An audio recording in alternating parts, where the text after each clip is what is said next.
على رسوله الكريم أما بعد فأعوذ بالله من الشيطان الرجيم بسم الله الرحمن الرحيم الله يجتبي إليه من يشاء ويهدي إليه من ينيب۔ اللہ تبارک و تعالی اپنے کلام عظیم میں ارشاد فرما رہا ہے کہ اللہ جسے چاہتا ہے اپنی طرف آنے کے لیے چن لیتا ہے اور جسے چاہتا ہے اپنے قریب آنے کا راستہ دکھا دیتا ہے۔ یعنی اللہ مالک ہے، اللہ قادر مطلق ہے، اللہ جو چاہتا ہے وہ کرتا ہے، جسے چاہتا ہے بغیر محنت کے اپنا قرب و رضامندی عطا فرما دیتا ہے، جسے چاہتا ہے تو اپنے طرف آنے کے لیے راستہ دکھاتا ہے کہ محنت کرو، کوشش کرو مجھ تک پہنچنے کی، میری مدد آئے گی، ایک دن مجھ تک پہنچ جاؤ۔ مالک ہے جو چاہے گا۔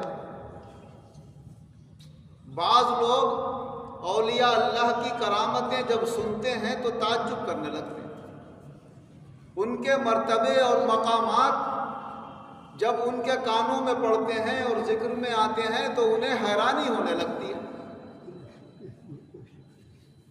کیوں؟ ان کی نظر ایک انسان کی طرف جا رہی ہے، مگر اس انسان میں جو یہ قدرت پیدا کر رہا ہے، جو اسے یہ قوت تصرف دے رہا ہے، اللہ تبارک و تعالیٰ ادھر کو نظر نہیں جاتا۔ تو کہنے لگتے ہیں صاحب یہ بدعتوں کا بیان ہو رہا ہے، یہ اللہ رسول سے ہٹ کے باتیں ہو رہی ہیں۔ کرامتوں کا قرآن میں ذکر ہے تو اللہ سے ہٹ کے کیسے ہو جائے؟ قال الذی عندہ علم من الکتاب انا آتیک بہ قبل ان یرتد الیک طرفک۔ آصف ابن برخیہ سلیمان علیہ السلام کے دربار میں جب حضرت سلیمان علیہ السلام یہ فرما رہے ہیں کہ ابلیس کے بلقیس کے آنے سے پہلے اس کا تخت یہاں پر آ جانا چاہیے، تو جن نے تو یہ کہا تھا، عفریت نے، کہ آپ اپنی جگہ سے فیصلے کر کے ہٹ نہیں پائیں گے کہ میں آپ کے سامنے لا کر حاضر کر دوں۔ تو سلیمان علیہ السلام نے فرمایا ہمیں اس سے بھی جلدی چاہیے۔ تو اللہ تعالیٰ فرما رہا ہے، کہا اس شخص نے جس کو ہم نے کتاب کا اپنی علم عطا فرمایا تھا کہ آپ پلک جھپک نہیں پائیں گے، آنکھیں بند کر کے کھولیں گے تو تخت سامنے ہوگا۔ چنانچہ یہی ہوا، جیسے سلیمان علیہ السلام نے آنکھیں بند کر کے پھر کھول کے دیکھا تو تخت سامنے ہوا۔ دوسرے شہر سے سینکڑوں کلومیٹر دور سے وہ تخت آن کی آن میں لا کر حاضر کر دیا۔ تو کیا آصف ابن برخیہ کوئی اللہ ہے یا کوئی اللہ کے رسول ہیں؟ اللہ کے رسول کی صحبت میں بیٹھنے والے، اللہ کے نبی سے فیوز و برکات حاصل کرنے والے ایک اللہ کے بندے ہی تو ہیں۔ جب ایک اللہ کا بندہ قرآن کی روشنی میں یہ عمل کر سکتا ہے تو حدیث کی روشنی میں بھی عمل کر دیتا۔ اللہ تبارک و تعالیٰ کیا فرماتا ہے؟ مستند حدیث بخاری شریف کی ہے کہ ان کا ہاتھ میں بن جاتا ہوں، ان کی زبان میں بن جاتا ہوں۔ تو اس کو کیوں دیکھ رہے ہو؟ ہم جس کی کرامت بیان کر رہے ہیں، یہ دیکھو کہ اس کے ہاتھ میں طاقت کس کی کام کر رہی ہے؟ اللہ کی طاقت کام کر رہی ہے۔ اس کی زبان سے اثر کون ظاہر کر رہا ہے؟ اللہ ظاہر کر رہا ہے۔ اس کا کام تو بس زبان چلانے کا ہے، باقی اللہ پہ چھوڑ دو، اللہ سنبھالے گا اس کی بات، اپنے مقبول بندے کی بات، اور اس کی لاج اللہ رکھتا ہے۔ وہ ہاتھ کا اشارہ کرے تو اس کے اشارے کو پورا کر دے، وہ زبان سے کہے تو زبان کو پورا کر دے، وہ نگاہوں سے کوئی اشارہ کرے تو اللہ اس کی نگاہوں کی لاج رکھ لے۔ تو اب اللہ لاج رکھ رہا ہے تو پھر کائے کا شرک ہوا، کائے کی بدعت ہوئی، تو عین توحید ہو گئی۔ جب ہم ہر نفع اور نقصان کا مالک اللہ کو بتا رہے ہیں تو اب کائے کی وہاں پر شکایت پیدا ہو رہی ہے؟ تو ہم سچے توحید کے قائل ہیں۔ ہم کہتے ہیں کوئی کام اللہ کے حکم کے بغیر، اللہ کی مرضی کے بغیر، اللہ کے اشارے اور اس کی قدرت دیے ہوئے بغیر کوئی نہ ولی کر سکتا ہے نہ نبی کر سکتا ہے۔ جو کام ہوتا ہے اللہ ہی کی عطا سے ہوتا ہے۔